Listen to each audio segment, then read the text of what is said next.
Hey Vicky, it feels appropriate that we're having this, or ironic, I don't know, that we're having this catch up with you back on a spin bike. You're home away from home. Pretty much. Yeah. How come you're not sick of the bike? Hello? I'm surprised you're not sick of that thing. Yeah. I don't know really.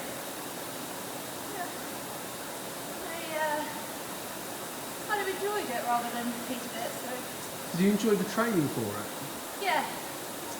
Yeah. I think I quite like training, so And more so, even more so with a goal. yeah. Yeah, pretty much. Okay, so start us from the beginning. Tell us everything that was wonderful about it, everything that was rubbish about it, how the bike held up, how your body held up. Because, spoiler, you finished it. Yep. John O'Groats to Land's End in how many days? 10 days. 10 days solo, that's no backup, no crew, no hotels booked in advance. Well, I did actually book some in advance. Oh wow, check you out. I know. But I did leave it very last minute. Like the day before I went to book them, so yeah. But it was really good. Actually I enjoyed like pretty much all of it. Apart from like one day. And also city riding, I didn't really enjoy that one. But it was really hilly. So turns out I basically climbed over Everest 2.5 times on a push bike. Wow. So that's cool. And how did you navigate the route? Did you just GPS as the crow flies? No, so I actually contacted a company and asked them if they would kindly like help me with the route, so they did. So I had GPX files which I could like follow on like a bike computer. So I did that.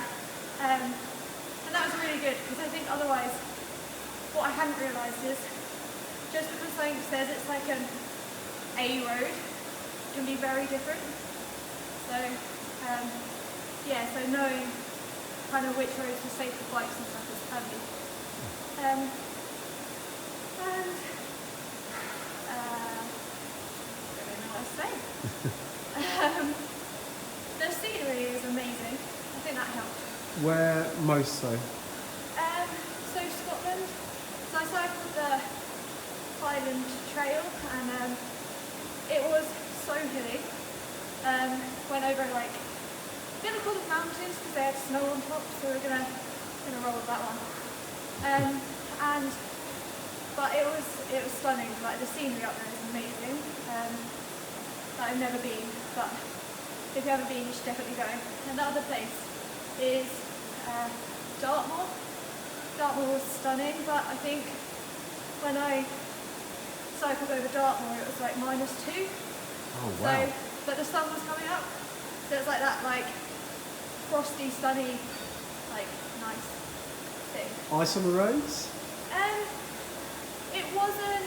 There was like it was more kind of broken up frost than ice, so that was quite nice. Lucky. Yeah. Okay, tell me about. Let's get the bad day out of the way. What went wrong? That you were body, mind, bike. So the bike was fantastic.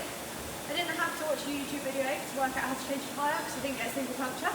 No way, that is Brilliant. phenomenal.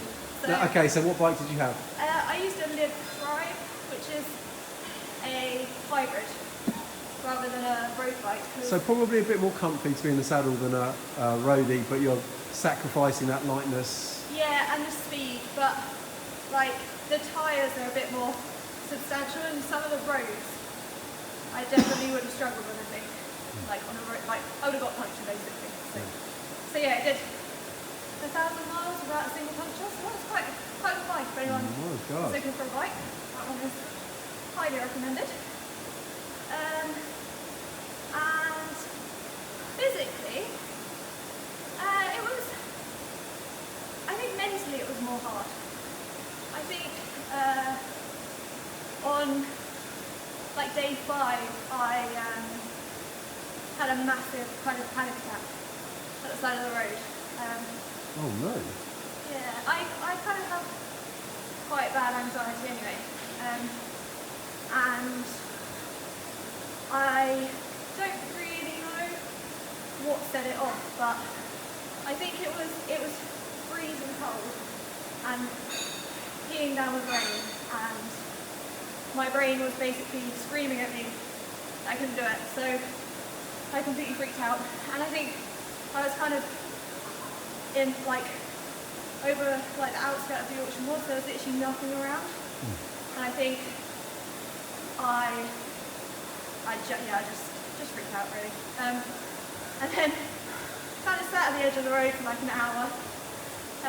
But thankfully, in the end, someone drove past a couple of times and then stopped to see if I was okay. So I think that helped because I just was able to kind of break the cycle by having a conversation with someone else. I think when you're on your own, it's quite hard to get out of a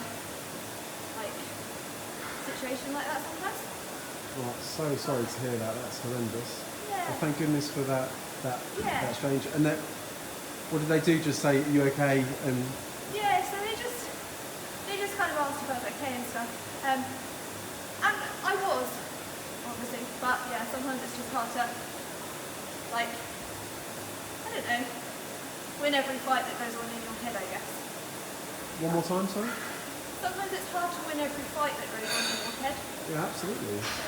Of course it is. And I mean, and you're doing something like that. You're winning so many of them every other minute. You know, I'm sure come day 3, your body's telling you to stop a lot. Yeah, well, come day 2, it was like, what are you doing? So yeah, no. And it is, I think for me, almost the hardest part was the kind of being completely alone. Not so much the cycling's hard, but I enjoy exercise, I love it. So actually spending all day cycling, looking at amazing places was actually great. I'd do it again, loved it. But mentally, I think when you're tired, and on your own, it is hard. I think it's hard not to kind of start doubting yourself about everything, or whether you can do it or not, and then what happens if you can't do it and you're on your own and you're in the middle of nowhere. It's just a bit hard sometimes, but it's all right. I feel like you made the decision to deliberately put yourself on your own. Correct me if I'm wrong, because I saw it that you didn't reach out to anyone to come with you, didn't have a support crew when I asked about it before. Yeah. So was that a decision that you had made? I think kind of, yeah. I also think with timings of everything, like uni and work and stuff, I think it was kind of the only time really in a year I could do it anyway. But I think had I been able to do it at a different time, I still would have done it on my own, because I think the actual thing for me was to do it on my own rather than be with someone. I think that was part of kind of. Do you think because if you had someone with, you'd be able to lean on them psychologically, I guess? Yeah, and I just think. And that would make it easier, and you wanted it to be a bigger much. challenge? Yeah, I think I wanted to properly kind of challenge myself by throwing myself at the deepest end that I possibly could, because I do that in most things. Well, Start in at the with deep both end. feet. Yep. Cool. Jump in head first, really, and then learn how to swim. So, yeah. Brilliant. Okay, and give me some highs. What was one of the major? One of the highs was I was cycling up one of the really big hills in the Highlands, and 2 policemen drove past me on motorbikes and started basically waving their arms at me in support. And then I was quite near the top, but when I got to the top they basically stopped and were clapping me as I got to the top. Yes, you had a That's quite police convoy turn Pretty much. cheering squad. Oh, amazing. Yeah. Yeah. Oh, and thank then, you to those police officers. That's amazing. Yeah, they were very very nice. But yeah. And then I don't really know, to be honest. It was just some stunning places, really. And I think going like crossing like over the Lake District, and like, I went up to I think like nearly 3,000 foot and stuff. So going up, you feel like you're useless because you're basically going backwards, and that you'll never be able to get there because you're at 0 foot and you need to get to like 3,000 foot.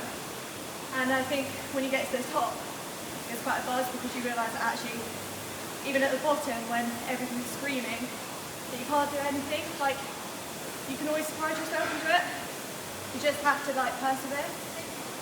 Yeah, that's quite cool. That's really cool. Yeah. Not quite cool, very cool. Absolutely. And what have you learned about yourself, apart from that you endurance events are your bag? Yeah, definitely that one. What have I learned about myself? Good question. Weirdly, that I need to learn how to be proud. I think because I just did something quite